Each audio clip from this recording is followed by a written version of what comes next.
South India shopping mall the wedding మంత్ర సరికొత్త wedding collection south India shopping mall.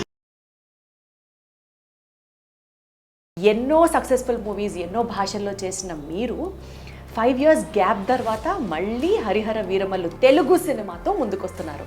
ఈ cinema మొదలైన తర్వాత 3 కరోనాలు cross చేసాం. పవర్ స్టార్ పవన్ కళ్యాణ్ గారి బిజీ షెడ్యూల్స్ తోటి ఆయనతోటే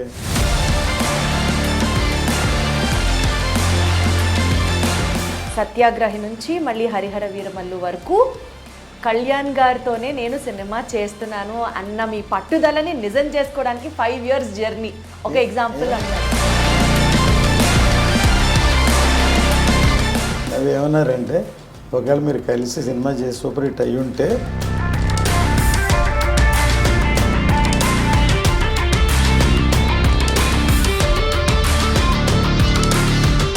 ఈ సినిమాలో పవన్ కళ్యాణ్ గారి కనెక్షన్ ఎంతవరకు మీరు అబ్జర్వ్ చేశారు? 100 మందిలో ఒకళ్ళు ఇరుక్కుంటే మనం బాలచంద్రుడో లేకపోతే అభిమన్యుడో అలా చూసాం కదా, వీర విహారం చేసినట్లు ఉంది అది యాక్చువల్గా.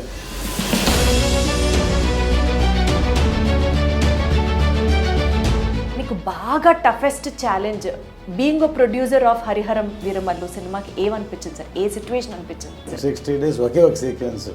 సో అందువల్లే దాంట్లో అంత పవర్ ఉంది. అది ఛాలెంజింగ్ సీన్ అంటారా? అన్ని కెమెరాలతోటి అన్ని రోజులు షూట్ చేసిన అది చూసి ఎడిట్ చేయడానికే 3 months పట్టింది. వా, ఒక్క సీన్ ఎడిట్ చేయడానికి 3 నెలలు.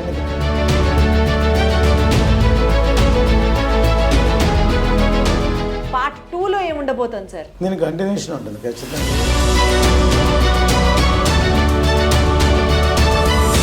రిస్క్ లాగా అనిపించలేదా సార్? పవన్ కళ్యాణ్ గారి మార్కెట్కి ఇది పెట్టచ్చు ఉండొచ్చు అని మీరు ఒక స్టెప్ ధైర్యంగా వేసారా? మొదటి నుంచి ఒక్కోసారి నాలోనే ఒక వార్ జరుగుతుంది లోపల. బేసిక్లీ నేను ప్రొడ్యూసర్నే, టెక్నీషియన్.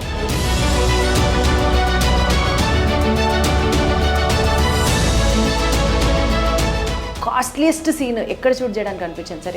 ఎంత ఖర్చు అయింది ఆ సీన్ షూట్ చేయడానికి? టెక్నికల్గా దానికే 15-20 crores ఒక సీక్వెన్స్కి ఖర్చు పెట్టాం. అది ఇప్పుడు ఆ గ్రాఫిక్స్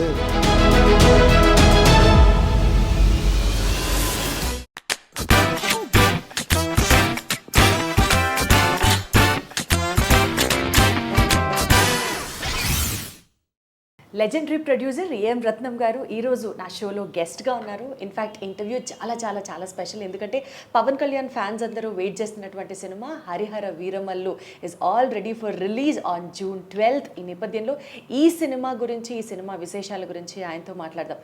ఏ సినిమా తీసినా సరే స్టార్ హీరోస్ అందరితో సూపర్ డూపర్ సక్సెస్ సాధించినటువంటి ఏఎం రత్నం గారిని డైరెక్ట్గా హరిహర వీరమల్లు సినిమా హైలైట్స్ గురించి అడిగి తెలుసుకునే ప్రయత్నం చేద్దాం. రత్నం గారు నమస్తే. నమస్తే. ఎలా ఉన్నారు సార్? బాగుంది సార్, మీ బ్యానర్ నుంచి శ్రీ సూర్య మూవీస్, ఈ బ్యానర్ నుంచి సినిమా వస్తోంది అని అంటే ప్రేక్షకులకి 100% ఒక కాన్ఫిడెన్స్, సినిమా సూపర్ హిట్ ఉండబోతుంది అన్నట్టు.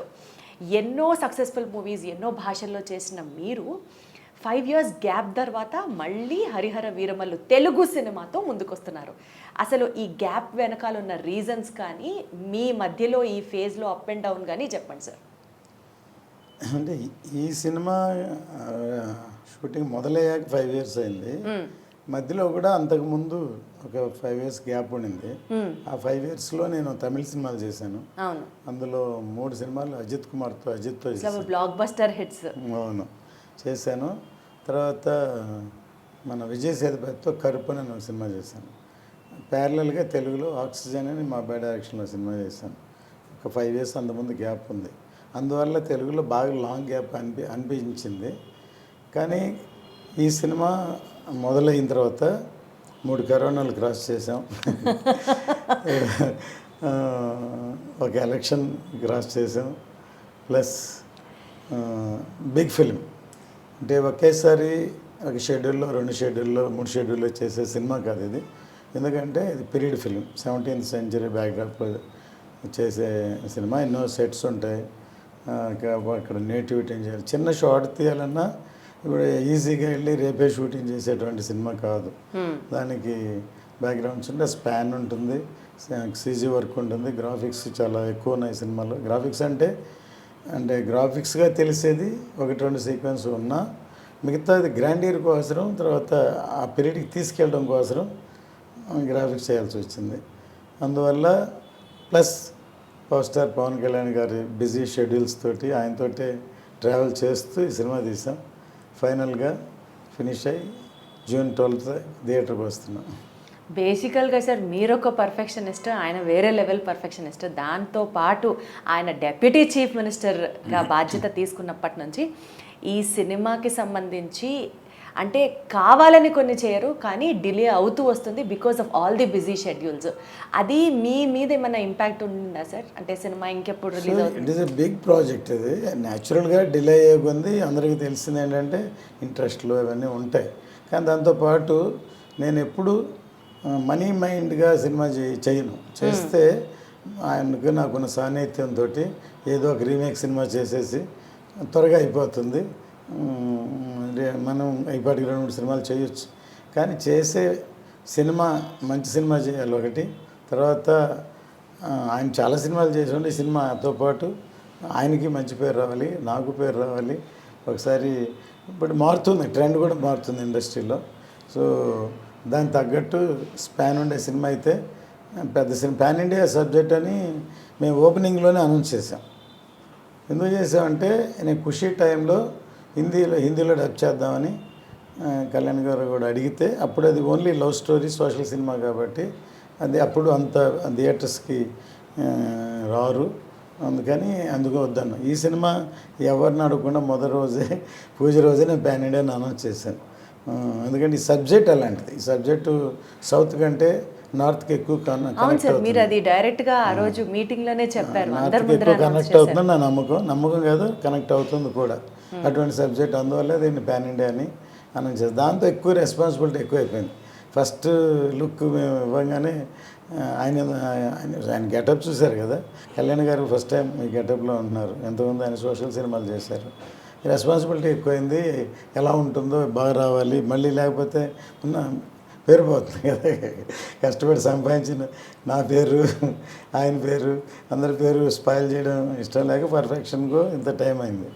బేసికల్గా సార్ మీరు చాలా పర్టికులర్గా ఉన్నారట కదా, కళ్యాణ్ గారితో సినిమా చెయ్యాలి, చేస్తే ఆయనతోనే చెయ్యాలి అని. ఎందుకంటే ఖుషీ సూపర్ హిట్, బంగారం అయిపోయిన తర్వాత సత్యాగ్రహి నుంచి మళ్ళీ హరిహర వీరమల్లు వరకు కళ్యాణ్ గారితోనే నేను సినిమా చేస్తున్నాను అన్న మీ పట్టుదలని నిజం చేసుకోవడానికి 5 years జర్నీ ఒక ఎగ్జాంపుల్ అంటే ఇప్పుడు సత్యాగ్రహి అని ఆయన డైరెక్షన్లో ఏఆర్ రెహమాన్ గారి మ్యూజిక్తో పిసి శ్రీరామ్ కెమెరా అని పెద్ద పూజ చేసి ఆయనే టైటిల్ చెప్పి అనౌన్స్ చేస్తాం. తర్వాత అది జరగల. ఎందుకు జరగలేదంటే ఆయనే డైరెక్టర్, ఆయనే కథ కూర్చోవాలి, కథ చేయాలి. దానికి ముందు జానీ డైరెక్ట్ చేశారు. సో అందువల్ల మేబీ జానీ అందరికి తెలిసింది అన్న కూడా, కానీ సక్సెస్ అవ్వలేదు కాబట్టి ఆయన వద్దనుకున్నారో నాకు తెలియలే. సరే, నాకు ఇప్పుడు లేటెస్ట్గా అనిపించింది ఏంటంటే, నేను మొన్న ఒకసారి కళ్యాణ్ గారిని కలిసినప్పుడు, సార్ నేను అప్పట్లో మిమ్మల్ని కలవలేదు, ఒకవేళ నేను కలిసి ఉంటే ఖచ్చితంగా చేసేవాడిని సార్, నేను ఇవన్నీ చూడండి పెద్ద హిట్ అయి ఉండేది అంటే నవ్వు ఏమన్నారంటే, ఒకవేళ మీరు కలిసి సినిమా చేసి సూపర్ హిట్ అయ్యి ఉంటే నేను అమెరికన్ లాగా సినిమాలే చేసుకుంటూ ఉండేవాడిని, పాలిటిక్స్లోకి వచ్చి ఉండేవాడిని కాదు. అంటే పవన్ కళ్యాణ్ గారు పాలిటిక్స్లో రావడానికి తెలియకుండా ఒక ఫోర్స్ కారణంలో మీరు కూడా ఉన్నారన్నమాట.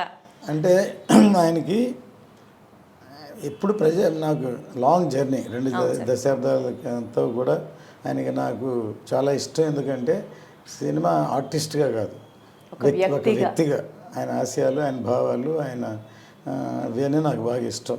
సో ఆయన ఎప్పుడు ప్రజాసేవ చేయాలనే ఉద్దేశంతో ఉంది సినిమాల కంటే.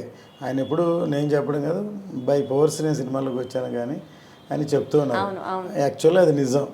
కానీ వచ్చారు కాబట్టి ఆయన చేయాలి. ఆయన సినిమాల్లో కూడా ఆయనకి బాగా కనెక్ట్ అయితేనే అది ఆ సినిమా బ్రహ్మాండంగా ఉంటుంది, లేకపోతే అలా ఉంటుంది.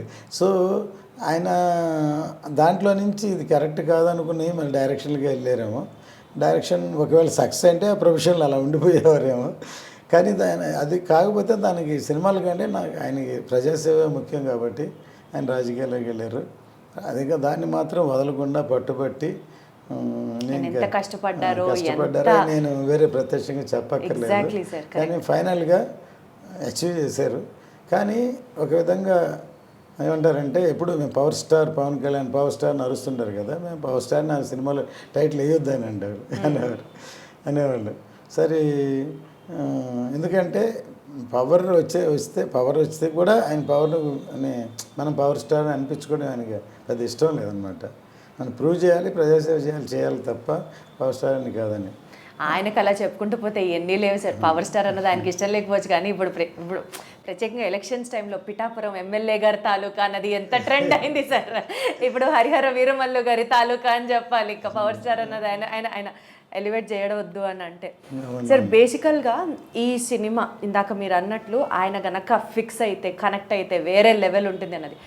ఈ సినిమాలో పవన్ కళ్యాణ్ గారి కనెక్షన్ ఎంతవరకు మీరు అబ్జర్వ్ చేశారు? నిన్న ఒక సాంగ్ రిలీజ్ అయింది, చూసి ఉంటారు. దాంట్లో కొన్ని చిన్న క్లిప్స్ ఉన్నాయి. దాన్ని చూసి ఉంటే ఆయన ఎంత కనెక్ట్ అయ్యారు, విజృంభించి అలా చేశారు, అది దాన్ని బట్టి అర్థమవుతుంది. అంటే మీ అసెస్మెంట్ సార్, మీరు ఇంకా క్లోజ్గా ట్రావెల్ చేశారు, మీరు ఇంకా దగ్గరగా చూస్తారు కాబట్టి. అదే చెప్తున్నాను, అది అసలు ఒక సినిమాటిక్ ఫైట్లా లేదు.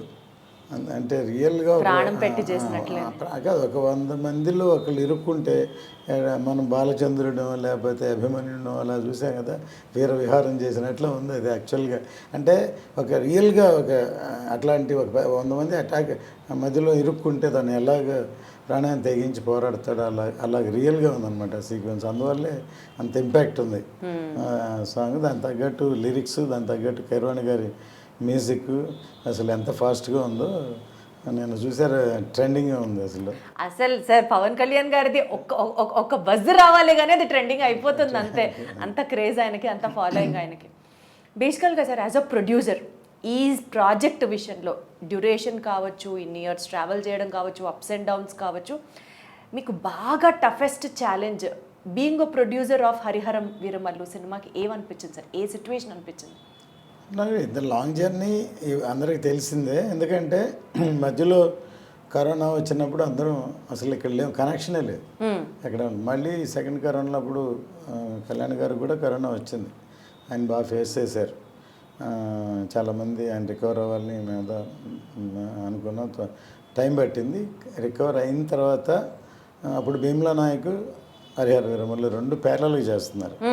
అప్పుడు ఆఫ్టర్ కోవిడ్ అంత ఇమ్మీడియట్ రికవర్ ముందు ఒక సినిమాని ఫినిష్ చేసి దాని ముందు అది రిలీజ్ చేద్దాం, తర్వాత చాలా టైం బట్టి తర్వాత మా షూటింగ్ వచ్చారు. వచ్చిన ఆ సీక్వెన్స్ తోటి అసలు అప్పుడే సినిమా అయిపోవాలి, కానీ ఆ సీక్వెన్స్ చాలా ఇంపార్టెంట్. అది దాదాపు 60 డేస్ చేసాం, అందులో దాదాపు 45-50 డేస్ కళ్యాణ్ గారు ఉన్నారు ఒకే సీక్వెన్స్. ఇంతవరకు మేబీ హిస్టరీ అవ్వచ్చు. ఒక సీక్వెన్స్ ఒక క్లైమాక్స్ చేసిన 10 రోజులు 15 రోజులు చేస్తాం, 60 డేస్ ఒకే ఒక సీక్వెన్స్. సో అందువల్లే దాంట్లో అంత పవర్ ఉంది. మేబీ అక్కడ రామోజీలో షూట్ చేస్తే అక్కడ ఒక హిల్ ఉంది, 4:30కి లైట్ పోద్ది, 4:30 సాయంత్రానికి 4:30కి. జనరల్గా 4:30 to 6 ఒక సాఫ్ట్ లైట్ ఉంటుంది. అప్పుడు బాగా ఫాస్ట్గా హార్ష్గా ఉన్నప్పుడు అందరూ టైర్ చేయలేరు, ఎక్కువ వర్క్ జరుగుతుంది. అలాగే అన్ని రోజుల్లో డైలీ 1.5 hours 2 hours పోతే అది 50 రోజుల్లో అదో 15 రోజులు 20 రోజులు పోయినట్టే లెక్క. అంతే అంతే. అంటే అటువంటి లొకేషన్ మేము చూస్ చేసాం, అక్కడ ఒక టాప్ హిల్లో ఉండాలని అవుట్డోర్. సో అందువల్ల బాగా టైం పట్టింది. అది ఛాలెంజింగ్ సీన్ అంటారా? ఛాలెంజింగ్ అని కాదు, దాన్ని బాగా కష్టపడి డీటెయిలింగ్గా తీయాల్సిన సీన్ అది. అది అంత కష్టపడినందుకు దాన్ని అన్ని కెమెరాలతోటి అన్ని రోజులు షూట్ చేసిన అది చూసి ఎడిట్ చేయడానికే 3 months పట్టింది. ఒక్క సీన్ ఎడిట్ చేయడానికి 3 నెలలు. అన్ని కెమెరాలు ఉన్నాయి, అన్ని షాట్లు ఉన్నాయి, అంత ఉంది. దాన్ని అన్ని చూడాలి, సెలెక్ట్ చేయాలి, దాన్ని చేస్తేనే ఒక గ్రిప్ రావాలి కదా ఆ సీక్వెన్స్కి. 5 ఏళ్ళు ఎందుకు పట్టిందో ఇప్పుడు అర్థమవుతుంది సార్ మాకు. ఈ సినిమా స్టార్ట్ చేసినప్పుడు సినిమాకి దర్శకత్వం వహించింది క్రిష్ గారు. తర్వాత ఆయన తప్పుకొని మీ అబ్బాయి జ్యోతి గారు డైరెక్షన్ డిపార్ట్మెంట్ ఆయన ఓన్ చేసుకోవడం జరిగింది, ఆయన లీడ్ చేయడం జరిగింది. సరే, ఇది ఎందుకు జరిగింది అన్నది ఫస్ట్ క్వశ్చన్ అయితే, జ్యోతి గారు హ్యాండిల్ చేయడం ఇంత పెద్ద ప్రాజెక్ట్ అన్నది యాజ్ అ ప్రొడ్యూసర్గా ఇది ఒక రిస్కీ ఫేజ్ అని మీకు అనిపించిందా, అనిపించలేదా? లేదండి, ఇదన్నీ ఏమంటారంటే బై నేచర్ ఇది ఫేట్ అనమాట. ఇది మేము తను చెయ్యాలని మా అబ్బాయి అని లేకపోతే అని అనుకోలేదు. ఒక విధంగా తను ఈ కరోనా దాటి క్రిష్ గారు లాంగ్ జర్నీ చేసి అది వెయిటింగ్ అయ్యండి, ఆయనకి వేరే ప్రాజెక్ట్స్ ఉండి ఎవరికైనా సర్వేలు ఉంటుంది కదా, దాంతో వెళ్ళడం తను ఒక విధంగా కాపాడినట్టే అవుతుంది ప్రాజెక్ట్ని ఒక విధంగా. తప్పుకోవడమా? ఆయన తప్పుకోవడం కాదు, మా జ్యోతి ఎంటర్ అవ్వడం, వండర్ఫుల్, ఎంటర్ సూపర్. అవ్వడం ఆయన తప్పుకోవడం కాదు, తప్పు అలానో. ఎందుకంటే ఒక విధంగా ఈ ప్రాజెక్టు, ఈ లైన్, ఈ ఇన్స్పిరేషన్ స్టార్ట్ అవ్వడం మెయిన్ కృషి గారే. ఆయన అసలు మేము ఫస్ట్ వేదాళం అనే సినిమాని రీమేక్ చేద్దాం అనుకున్నాం. అప్పుడు ఫస్ట్ ఒక డైరెక్టర్ గారు సరే కుదరలేదు. తర్వాత ఫస్ట్ ఎలక్షన్ వచ్చింది. ఆ మధ్యలో ఒకసారి కృష్ణ గారు నాకు బాగా పరిచయం ఉంది. ఫస్ట్ గమ్యం సినిమాని చూసి నేను అప్పుడు తమిళ్ రైట్స్ కొనుక్కుని అప్పటి నుంచి పరిచయం. తర్వాత నాకు ఫోన్ చేశారు, ఆయన మణికర్ణిక సినిమా షూటింగ్ జరుగుతున్నా, సరే ఒకసారి మిమ్మల్ని కలుస్తాను, దగ్గర ఒక లైన్ ఉందని. బాంబే నుంచి వచ్చి ఒక 1 అవర్ నాకు లైన్ చెప్పారు. లైన్ నాకు బాగా నచ్చింది. సరే విన్నాను, అది కళ్యాణ్ గారు చేస్తేనే బాగుంటుందని ఆయన చెప్పారు. సరే ఇది ఇట్లా ప్రాజెక్ట్ అవుద్ది అనుకోలేదు అప్పుడు. తర్వాత ఆయన ఎలక్షన్ అయిపోయిన తర్వాత ఏం చేద్దాం అని అడిగితే, ఇంకొక ప్రొడ్యూసర్ ఎవరైనా సరే ఇలాంటి సబ్జెక్ట్ కావాలని కోరుకోరు, చెప్పరు. అదే సినిమాని రీమేక్ చేసేద్దాం అంటే ఫాస్ట్గా అయిపోయేది మీరు అన్నట్టు. కానీ నేను చెప్పాను, ఇలాంటి ఒక లైన్ ఉంది, కృష్ణ గారిని చెప్తాను నేను పిలిస్తే అప్పుడు ఆయన నా మీద కృష్ణ గారే చెప్పారు, ఆయన జడ్జిమెంట్ నేను నమ్ముతాను అని చెప్పి కృష్ణ గారికి చెప్పారు. అలా స్టార్ట్ అయింది అనమాట ఈ ప్రాజెక్టు. స్టార్ట్ అయింది. దాని తర్వాత ఫస్ట్ కోవిడ్, సెకండ్ కోవిడ్ ఇవన్నీ క్రాస్ అయ్యి టైం పట్టింది. దానివల్ల లేట్ అవుతుంది ప్రాజెక్ట్. చాలా సంవత్సరాలు అవ్వడంతో తనకి వేరే కమిట్మెంట్ ఉందని తర్వాత తనే చెప్పి తన ఇష్టపరంగా తన జ్యోతిని చేయమని దాన్ని జ్యోతి గారు రెస్పాన్సిబిలిటీ తీసుకున్నప్పటి నుంచి ఇంకా ఎంత అంటే ఒక డైరెక్టర్ ఒక ప్రాజెక్ట్ని సగం కాలం నడిపించిన తర్వాత ఆ బాధ్యత తీసుకోవడం అనేది ఇంకా ఎక్కువ ప్రెషర్. అసలు యాక్చువల్గా మేము ఫుల్ కథని ఇంకా ఇంకా రాలేదు, ఏ చేద్దాం అనుకున్నాం.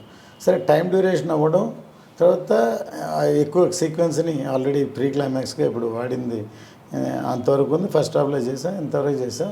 నేను పార్ట్ 1 చేద్దామని జ్యోతి ఎంటర్ అయిన తర్వాత అనుకున్న తర్వాత పార్ట్ 1 చేద్దాం అనుకొని దాన్ని అంత ఫుల్ఫిల్ చేయాలి, తర్వాత అంత స్ట్రాంగ్గా చెప్పాలి, దాన్ని చేయాలి. సీక్వెన్స్ షూట్ చేసాం. తను ఎంటర్ అయిన తర్వాత తను బేసిక్లీ రైటర్. తను చదువుకునేటప్పుడే +2 చదువుతున్నప్పుడే స్నేహం కోసం స్క్రిప్ట్ ఇచ్చాడు తనకి. అప్పుడు ఆ స్క్రిప్టే చూస్తే ఒక ఫ్రెండ్షిప్ గురించి సబ్జెక్ట్ స్నేహం కోసం, అది ఒక ఎల్డర్లీ పీపుల్, మెచ్యూర్డ్ పీపుల్ రాసేది. నేను ఆ కథ ఫస్ట్ నాకు చెప్పలేదు, తను అసలు అప్పుడే మేబీ అక్కడి నుంచి స్టార్ట్ అయింది. మేము ఒక డిస్కషన్లో ఉంటే కేఎస్ రవికుమార్ గారు డైరెక్టర్, దానికి డిస్కషన్లో ఉంటే నేను ఎందుకు మా అబ్బాయి కూడా ఇప్పుడెప్పుడు స్కూల్లో చదువుతున్నాడు, ఏదో ప్లే రాసి అందరూ చేస్తూ మేమని పిలవండి డిస్కషన్ పిలిస్తే మేము డిస్కషన్ ఇది మేము చేసేది తనకి నచ్చలేదు. 1 డేలో ఆ కథ అనుకొని డైరెక్టర్ నెక్స్ట్ వస్తే మేము లేము డైరెక్టర్కి చెప్పాడు. ఆయన ఆశ్చర్యపోయి సరే మీ డాడీకి చెప్పావా అన్నారు. చెప్పలేదు సార్ అని చెప్పాడు. సరే నేను రాగానే నాకు చెప్పారు, మీ అబ్బాయి ఒక కథ చెప్పాడు, నాకు నచ్చింది, మీరు కూడా ఒకసారి వినండి అని. పొద్దున్నే 5 గంటలకు లేపేశాడు నన్ను. డాడీ అప్పుడు చాలా యంగ్ అనమాట, ఈ కథ వినండి అని అంటే నేను షాక్ అయిపోయాను ఫస్ట్. ఎందుకంటే ఒక చిన్న కుర్రాడు +2 చదువుతున్నాడు, లవ్ స్టోరీ లేకపోతే యూత్ స్టోరీ చెప్తారు, కానీ అంత మెచ్యూర్డ్గా థాట్ నీకు ఎలా వచ్చింది ఐడియా అని అడిగాను. తను చెప్పిన ఎగ్జాంపుల్ ఇంకా షాక్ అయిపోయాను. ఒక తెనాలి రామకృష్ణ, కృష్ణదేవరాయ ఇద్దరు ఫ్రెండ్స్ డాడీ, వాళ్ళిద్దరిని విడగొట్టడానికి ఒక స్త్రీని ప్రవేశించారు. అది షాక్ అయిపోయాను. సరే ఓకే, దానికి ఒక ఫ్లాష్ బ్యాక్ క్రియేట్ చేసి ఇది ఎలా చేశాను. ఇన్స్పిరేషన్ నాకు డైరెక్టర్ శంకర్ గారు, ఆయన కథని దాచి జెంటిల్మెన్లో మొత్తం కథ చెప్పి తర్వాత ఫ్లాష్ బ్యాక్ ఏంటని చెప్పారు. అది చెప్పాను, షాక్ అయిపోయి నవ్వి నేను డైరెక్టర్తో నచ్చిందని చెప్పాను. ఫస్ట్ దాంట్లో మెయిన్ శరత్ కుమార్, శివాజీ గణేషన్ గారు అని డిసైడ్ అయ్యి ఆయనకి అడ్వాన్స్ కూడా ఇచ్చాం. ఆ తర్వాత అది జరగలేదు, ప్రాజెక్టే డ్రాప్ చేద్దాం అనుకున్నా. తర్వాత కేసీఆర్ కుమార్, విజయ్ కుమార్తో చేద్దామని అలాగే మొదలై టైంలో చేసాం. ఇది ఎందుకు చెప్తున్నా అంటే తను ఇంతవరకు చేసిన అవకాశాలు 1-2 లవ్ స్టోరీలు చేశారు. ఇంత పెద్ద హీరోతోటి ఇటువంటి మెచ్యూర్డ్ సబ్జెక్టు తనకి దొరకడం ఒక అవకాశం, లేకపోతే దాన్ని ప్రూవ్ పోతున్నాడు అని చెప్పచ్చు. Definitely sir. పోతున్నాడు అని చెప్పచ్చు. ప్లస్ ఇది కథ ఒక పరంగా ఒక పైగా అయితే టెక్నాలజీ ఏంటంటే మా బ్యానరే ఇవాళ సీజీ గ్రాఫిక్స్ అనేది ఇండియన్ స్క్రీన్లో తీసుకొచ్చిందే మేము భారతీయుడు అప్పుడు హాంకాంగ్లో చేసాం. అప్పుడు వెంకీ అని ఒక ఆయన కోఆర్డినేటర్ శంకర్ గారు, ఆయన ద్వారా ఆయనతో చేసాం. ఆ తర్వాత ఇండియన్ ఆర్టిస్ట్ అని వాళ్ళని మేము చిన్న చిన్న వర్క్లు ఇచ్చి మా కంపెనీ మేమే డెవలప్ చేసాం. వాళ్ళని నేను మన శ్రీనివాసన్ కమల్ ఖండాన్ని వెళ్ళిన శంకర్ గారికి పరిచయం చేశాను. మీరే ఇంట్రడ్యూస్ చేశారు. ఎందుకంటే ఆయన ఇప్పుడు హాలీవుడ్ ఫారిన్ సార్ వీళ్ళు చాలా బాగా చేస్తారు సార్ ప్లీజ్ అని మా బాయ్స్ సినిమాలో వాళ్ళకి వెబ్సైట్ ఆయన బాగా నచ్చేసి అక్కడి నుంచి శంకర్ గారితో ట్రావెల్ చేయడం మొదలు పెడితే అక్కడి నుంచి రాజమౌళి గారు మగధీర అక్కడి నుంచి ఇక్కడికి అడాప్ట్ అయ్యారు. మేబీ ఐఎమ్ ఫీలింగ్ ప్రౌడ్, ఎందుకంటే ఇవాళ నార్త్ ఇండియా కంటే సౌత్ ఇండియాలో టెక్నికల్గా అడ్వాన్స్గా వేరే లెవెల్ బాహుబలి, త్రిబులార్లు, లేకపోతే మగధీరాలు, లేకపోతే ఇప్పుడు హరిహర వీరమల్ లాంటి సినిమాలు టెక్నికల్గా అడ్వాన్స్గా రావాలంటే నేనే ఒక గ్రాఫిక్స్ యూనిట్ ఒక పెద్ద స్టూడియో పెడదామని ముందే ప్లాన్ చేసి హాలీవుడ్లో ఒక ఎక్విప్మెంట్ కూడా అప్పుడు అడ్వాన్స్ ఇచ్చాను నేను. ఏమన్నా విజన్ సార్. కానీ అది జరగలేదు. కానీ ఇప్పుడు చెప్తున్న ఈ సినిమా తర్వాత ఒక ఫిలిం ఇన్స్టిట్యూట్ ప్లస్ ఒక స్టూడియో ఒక గ్రాండ్ లెవెల్గా ఫ్యూచర్ టెక్నాలజీ వచ్చేటట్టు చేయాలని, అంటే ఫుల్ టైం దాంట్లోనే ఉండి చేయాలని ఒక అంబిషన్. అది మేబీ జరుగుతుందో జరగదో, బట్ మై అంబిషన్ అనమాట. బట్ ఒక స్టెప్ అయితే, ఒక ఆలోచన ఫిక్స్ చేయడంతో అయితే ఒక ఇనిషియేషన్ స్టార్ట్ అయిందనే చెప్పచ్చు. Wonderful sir. సార్ బేసికల్గా ఈ first part sword versus spirit అని చెప్పి స్టార్ట్ చేస్తున్నారు. సో ఇక్కడతో స్టోరీ ఏంటి అన్నది తెలియకపోయినా బట్ స్టిల్ ఎంత ఇగ్నైటెడ్గా ఉంటుందో మాకు అర్థమవుతుంది. పార్ట్ 2లో ఏముండబోతుంది సార్? దీని కంటిన్యూషన్ ఉంటుంది ఖచ్చితంగా. ఇది ఎందుకంటే ఇది అబ్రప్ట్గా అన్ఫినిషింగ్గానే అవుతుంది. ఏం జరుగుతుందని క్యూరియాసిటీ. బాహుబలి కట్టప్ప ఎందుకు చంపాడు అలాంటిది ఒక ఇంట్రెస్టింగ్ ట్విస్ట్ ఇందులో కూడా ఉంటుంది అనమాట. అందుకని సెకండ్ పార్ట్లో ఏమవుతుంది అనేది ఉంటుంది అని డెఫినెట్ క్యూరియాసిటీ ఉంటుంది.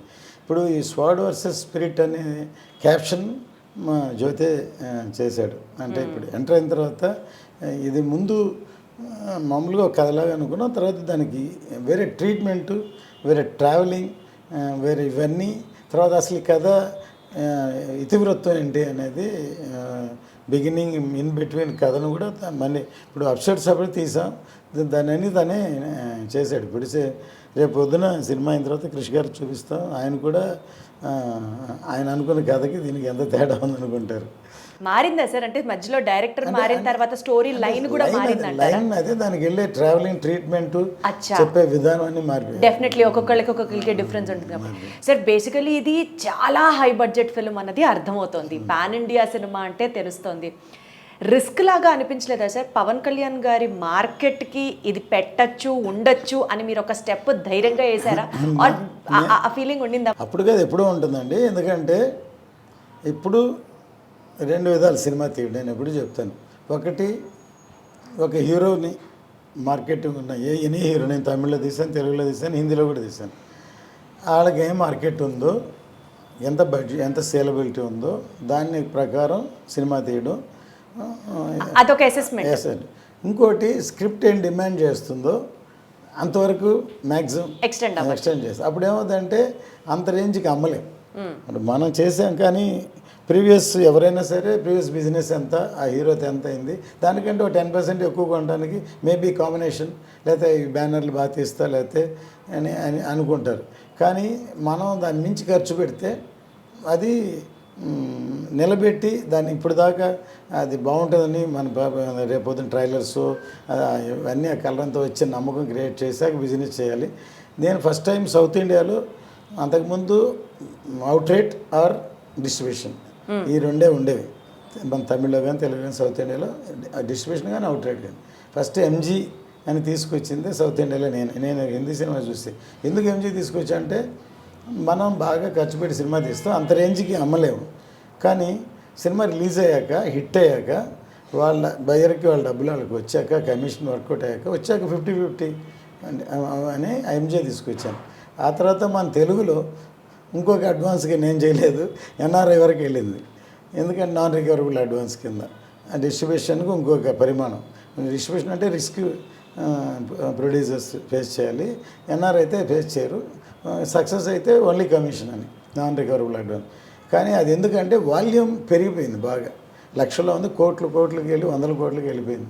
సో అలాగే 20% కమిషన్ వస్తేనే that is it self recovery అయిపోయినట్టే లెక్క. రికవర్ అయిన తర్వాత ప్రాఫిట్ వచ్చేసినట్టే. అందుకని ఎన్ఆర్ఐ తెలుగు, మళ్ళీ తమిళ్లో కూడా ఎన్ఆర్ఐ లేదు, ఓన్లీ తెలుగులో ఉంది. సో ఎందుకంటే నేను హై బడ్జెట్లో మొదటి నుంచి ఒక్కోసారి నాలోనే ఒక వార్ జరుగుతుంది లోపల. బేసిక్లీ నేను ప్రొడ్యూసర్నా టెక్నీషియన్, ఫైనల్గా టెక్నీషియన్ని ప్రొడ్యూసర్ని డామినేట్ చేస్తున్నాను. ఎందుకంటే ఒక సీక్వెన్స్ చేస్తున్నా, దీనికి ఇంత బడ్జెట్ ఎంతైనా ఉంటుంది, ఎంతైనా బట్టి ఇంతే అనుకొని చేయాలి, కానీ బాగా రావాలని దాన్ని మించి ఇంకొంచెం పెడితే బాగుండు అని అనిపిస్తుంది. కొంచెం పెడుతుంది, బాగా రావాలి. ఇప్పుడు ప్రస్తుతం ఇక్కడ కానీ తమిళనాడులో మా బావమరిది ఉన్నారు, రఘురామన్, తన ప్రొడక్షన్ చూస్తాడు. ఇక్కడే మా బ్రదర్ దయాకరన్ తను చూస్తాడు. వాళ్ళేమో మనకేం పని లేదు, ఎందుకని నువ్వు అట్లా పెంచుకుంటూ పోతే లాస్ట్కి ఎక్కడికి వెళ్తా అని అంటూనే ఉంటారు.